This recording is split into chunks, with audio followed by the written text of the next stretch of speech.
Welcome to How Good Is It? Today we're going to talk about the Dark type Kanagi alt who, well, she was going through some tough shit because some of her friends died, so because of that she let herself be corrupted by evil impurities on purpose and became this evil version of herself. And that's right, today we're going to talk about Vampire Kanagi. But I think I've already done that one, so I guess we haven't done this one yet. So we're going to talk about Dark Kanagi today, who is basically a better version of Ashley, and if that's all you need to know about this character, there you go, that's your TLDR for this video. So the reason why that is the case, well, is going to become apparent throughout this entire video. First off, she has got 4 blast discs. The important part is, 3 of them are in the same direction. You want to have blast discs all go in the same direction, because that way if you have at least 3 discs going in the same direction, it means you can target every single enemy on the entire stage immediately. If you have 2 going one direction and then 2 going the other direction like Ashley has, let's say there's 9 enemies on the enemy field. There's just certain ways of enemies being put on the enemy field where you won't actually be able to tag every enemy once. Like some enemy you're gonna have to you're gonna not be able to hit everything, which especially with auto battle is gonna make it even harder, because even if there is a way of hitting every single target once, maybe auto battle just doesn't quite do it because it does something weird. That said, if you have 3 going in the same direction, yeah, you're going to be able to hit every single enemy on the enemy field, no matter what formation they have, and auto battle can't screw that up. Therefore, we're already having an improvement right here, because Ashley sometimes fails to clear because of her blast directions, but this one, it's not all 4 blasters in the same direction. There is this pesky charge disc in there, but 3 going in the same direction, that's pretty darn good. If you have 2 Dark Kanagis, that means you have 6 blasters in your entire pool of 10 discs being in the same direction. That's pretty darn good. And with AI, most likely to pick blast discs over charge discs anyway, because you're going to be able to get charge combos, blast combos all the time, it makes it pretty darn likely that you're going to get a combo that hits every single enemy. That sounds really nice. So overall, already looking pretty nice. Next up, what else do we have? We have a personal. Now, Ashley's personal was also pretty darn okay, but this one is also pretty darn okay. It gives passive blast up 45%, which is quite a lot actually. It's actually quite a lot, so overall, already just through the blast damage is already looking pretty nice. But then it also gives blast MP gain. I mean, it says 5% here. I don't know why they put percent there, it's just 5. So for every enemy tile that you hit with a blast disc, that's 5 MP. We're going to get back to that in a bit. It also gives defense down, but the defense down doesn't really matter at all, and we'll see why in a bit. Next up, her stats. Her HP is pretty darn alright. HP defense is not that great, but it's okay. And then the attack is probably one of the highest in the entire game, if not the highest. I haven't actually looked at the ranking, because it doesn't actually matter who is exactly the highest or top 10 or whatever. Just know that this is pretty darn fucking high, dude. And we'll see why that is also important for her entire kit as a whole, because she needs to actually be able to make use of that attack somehow, right? Let's see if she can do that. We'll connect blast up, dark degree attack up. It doesn't matter that much. I mean, it basically caps whoever you put this on with blast damage up, which is great. So if you're in a blast team, great. But if you're going to use this character for the 2 intended uses, there's 2 intended uses for this kind of character. Same with Ashley, right? Ashley's intended use was really fast farming in PvE. Like having many blasters means you can farm really fast in PvE. You just go onto some sort of stage that gives currency, like event currency, or if you're on a double tower where you need to actually go through some normal main story quests to get currency for your stages, and all of these places, you want to just have as many blasters as possible, because you want to kill, and you're going to have so much damage that enemies get one shot anyway. And if enemies get one shot, just use blast, dude. There's only one place where you could argue for other characters, most notably Infinite Iroha. If you're farming a stage where, let's say you're fighting against a challenge 10 stage on an event where it's like just 2 waves and the second wave is a boss, okay? Or it's just 1 wave and the 1 wave is a boss. Then maybe you're not going to be able to kill that in 1 or 2 turns, and then maybe Infinite Iroha getting that guaranteed double turn 2 will be killing faster. But outside of specifically those quests, if it's literally any other quest, blasting is gonna be faster. And even on those quests that I just mentioned, even then it could be slower to bring in Infinite Iroha. Let's say it's 2 waves like I just said, but the first wave is 4 enemies and the second wave is a boss. And the first wave being 4 enemies what if Iroha gets all those single target discs like Excel discs and charge discs, and then you take 2 turns to kill the first fucking wave, burn your doppel on like one last guy, and then you go into the boss fight afterwards, and then you don't get a doppel, you only get a Magia. Maybe it's a strong enemy and your Iroha is kind of weak and you don't even kill the boss.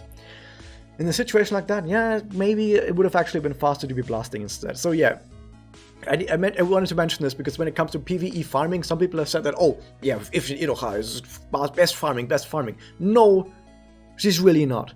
I think just a number of how many quests there are out there, and you'd count for each quest which lineup will be faster. I think overall blasting is still gonna be faster for most people, okay? Keep that in mind. Infinite Iroha does not solve PvE farming, Dark Kanagi does. So yeah, but in that one situation where you farm PvE stages, you don't care about your connect because you're gonna turn off connect because you wanna kill really fucking fast. And connecting takes animation time. Actives also take animation time, therefore you're not gonna do it.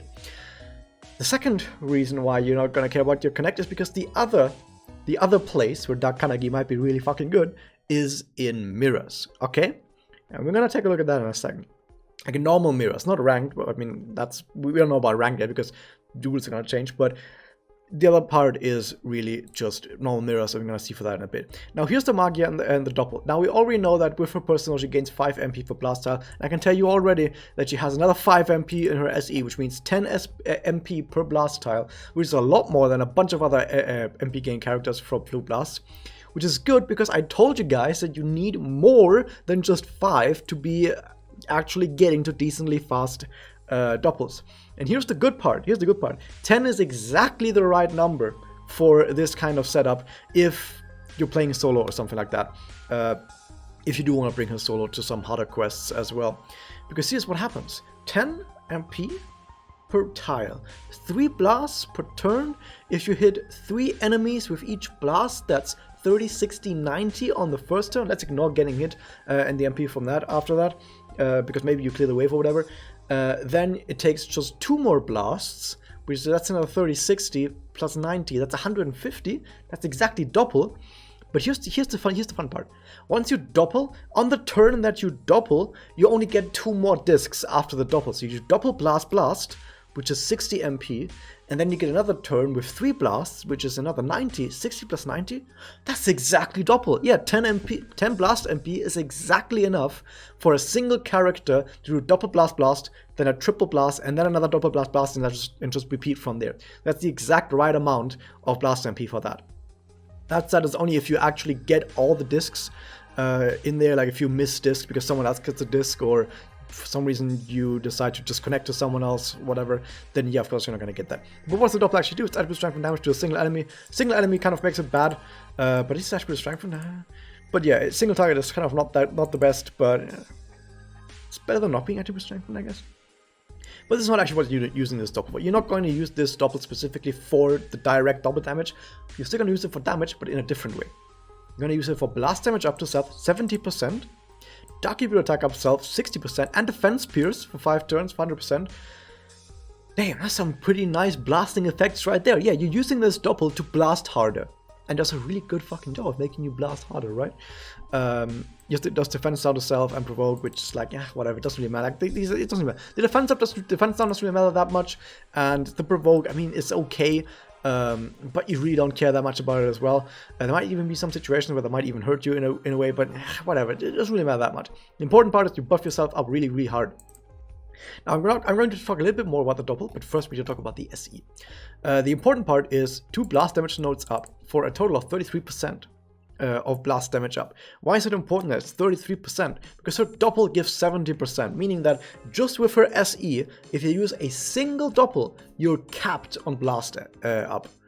So don't go for Blast Memoria if you're actually using your doppel. Like, let's say you're using 100 Evils or some longer form quests or whatever. Maybe you even use her in Kimochi. Don't use Blast Memoria on her if you actually use her doppel, because you're over-capping on blast damage. You can only have 100% blast damage up.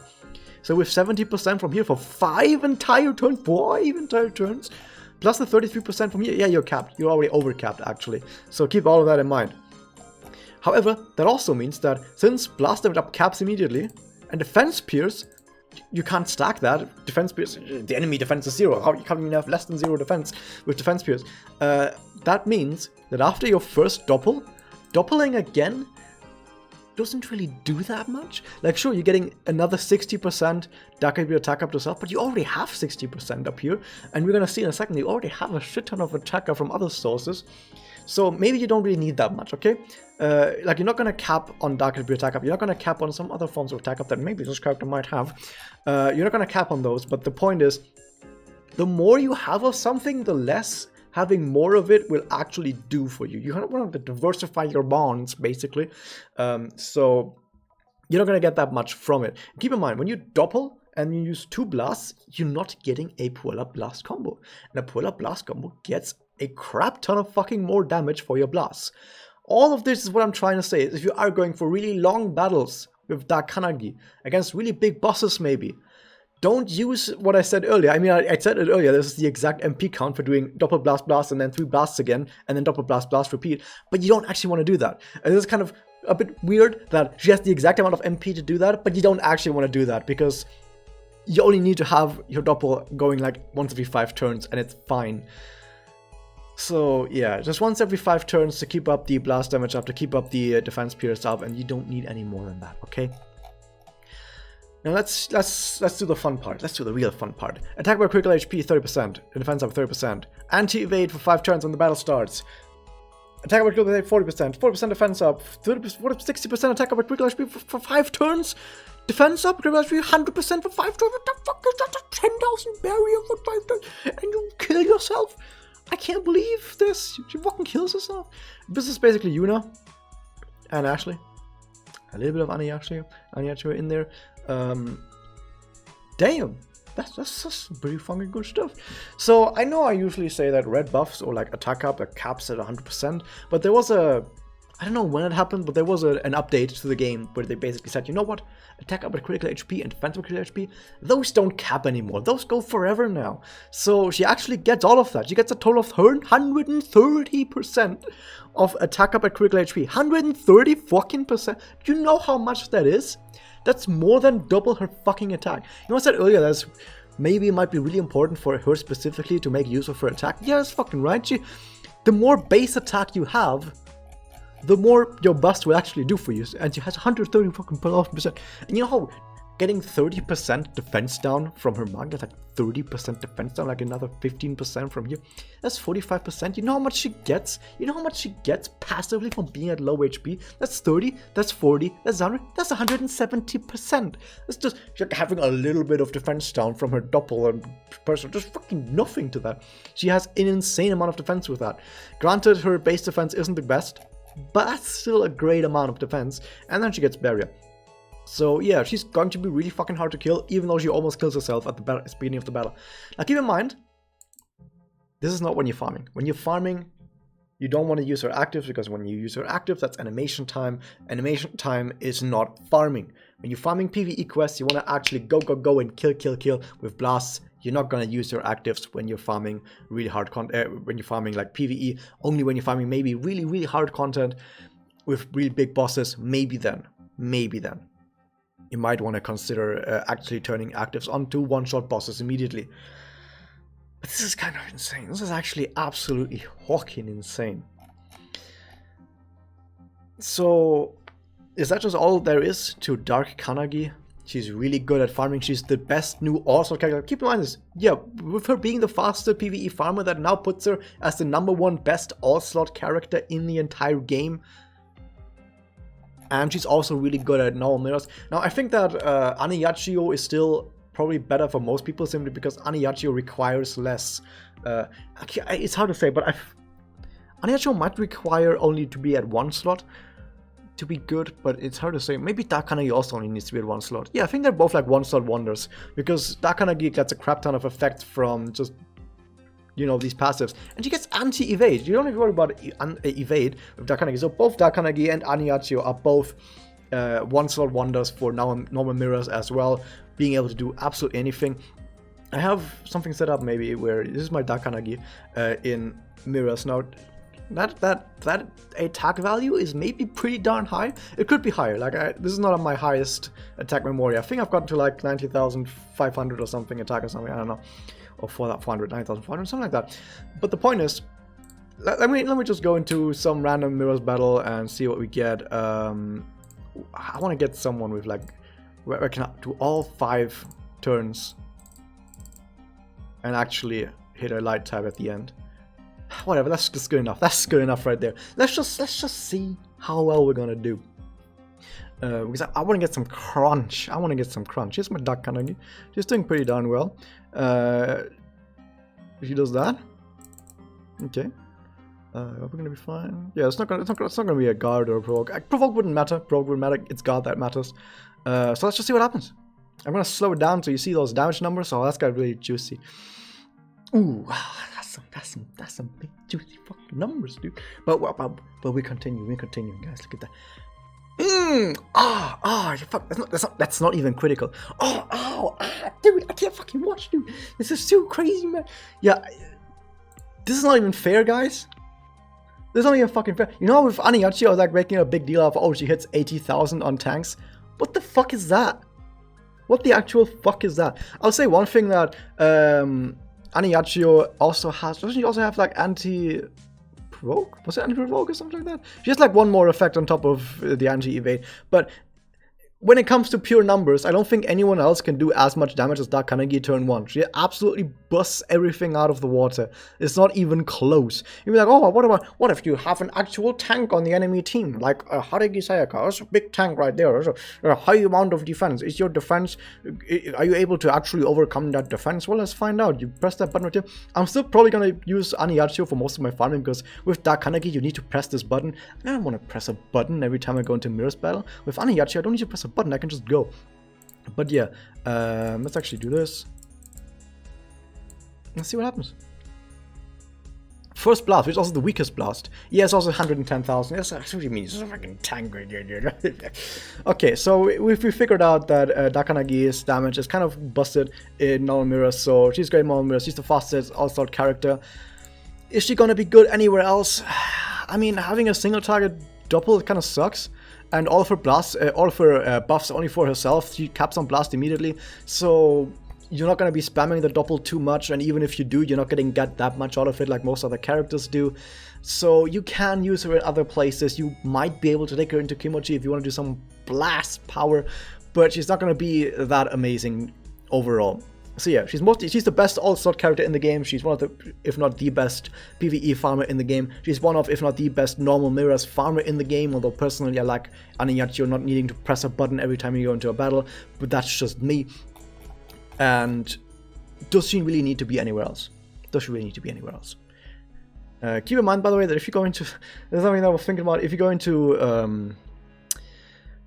museum with her. Like once a museum happens again, battle museum, you're gonna put yourself onto 20% HP the very first battle, and then you're just always gonna be on low HP every single battle.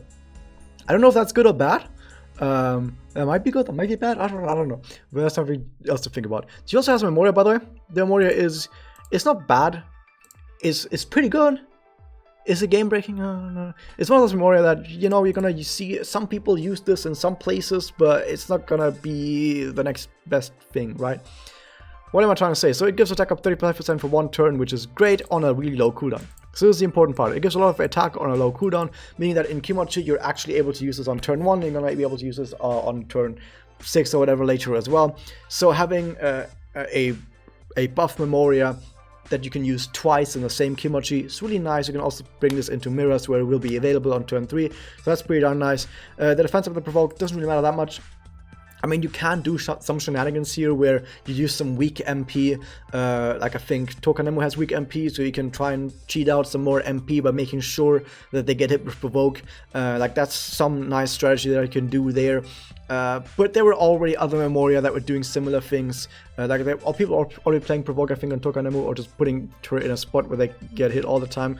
And the attack up buff it's only 35%, and it's attack up and not damage up or magi up or something like that. So it's good. You're gonna see people use this in some places.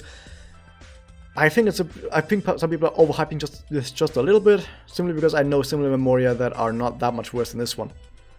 But that was that. Hope you guys enjoyed. Hit the subscribe button, ring the bell, roll for that Kanagi, and I'll see you guys next time.